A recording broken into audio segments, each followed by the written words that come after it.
Five the message about the plane. Sergeant Miller, 7-5. About the plane. 10-5 the message about the plane. That's all city. Are to respect to Trinity and Liberty. All citywide task force units are to respond to the Liberty and Trinity place. 10-5 the message about the plane. Be advised, I'm through. I'm not through on Federal. That's all citywide task force units.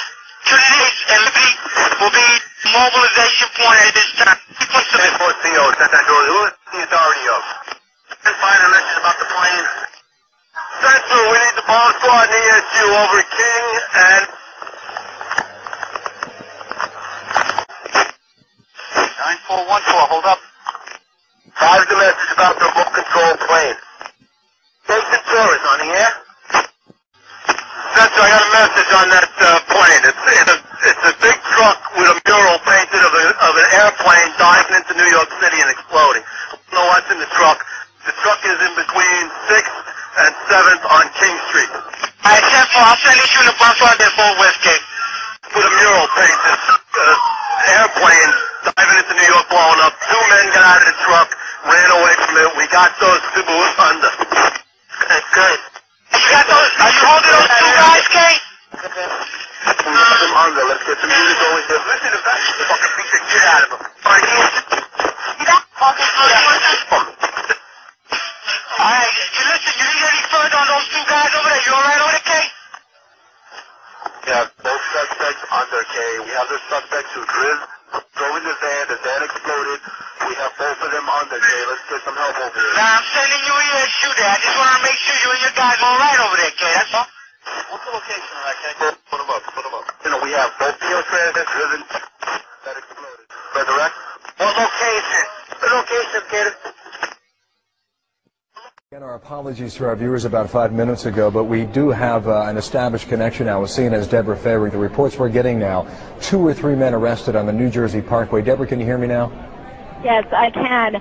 That is the information that I'm getting from 2 sources, that there was a van either on the New Jersey Turnpike or the Garden State Parkway, and that it was near the George Washington Bridge. There were 2 or 3 men who were in the van. The van was pulled over.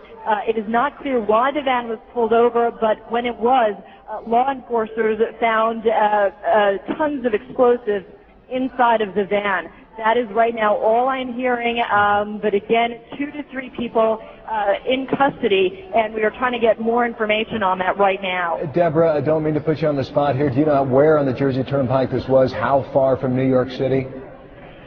We do not know that. We are looking into that. There is one report that it was on the New Jersey Turnpike. There is another report that it was very close to the bridge, if not on the bridge. So again, these details are all emerging, and we're trying to piece them together. But that's what we've got so far. 2 to 3 people in custody right now, found with a van filled with explosives. All right, well understood. Deborah, where are you tonight? And word late tonight that 2 suspects are in FBI custody after a truckload of explosives was discovered around the George Washington Bridge. That bridge links New York to New Jersey over the Hudson River.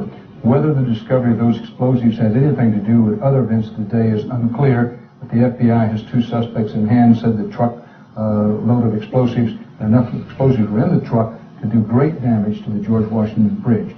But they arrested the 2 suspects and they're questioning them as we speak.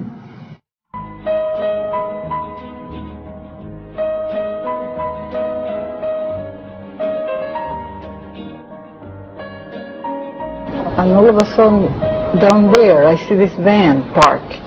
And I see 3 guys on top of the van. And I could see that they were like happy. You know, they didn't look shocked to me. You know, they didn't look shocked.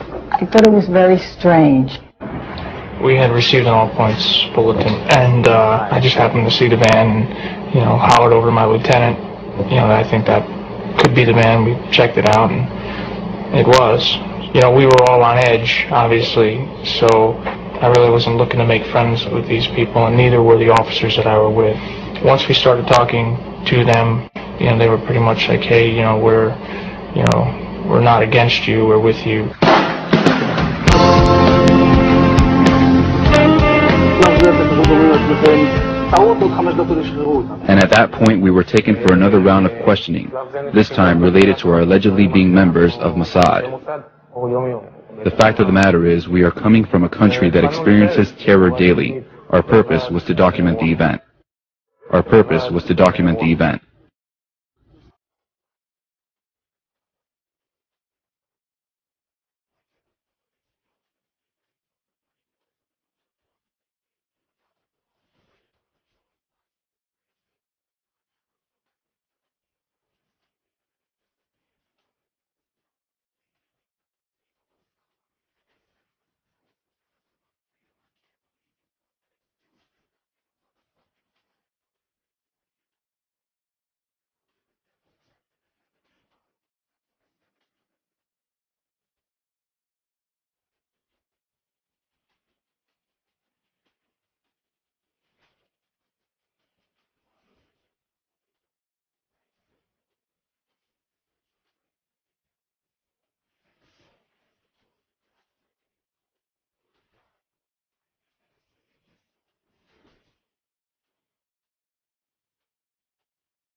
It has been more than 16 years since a civilian working for the Navy was charged with passing secrets to Israel.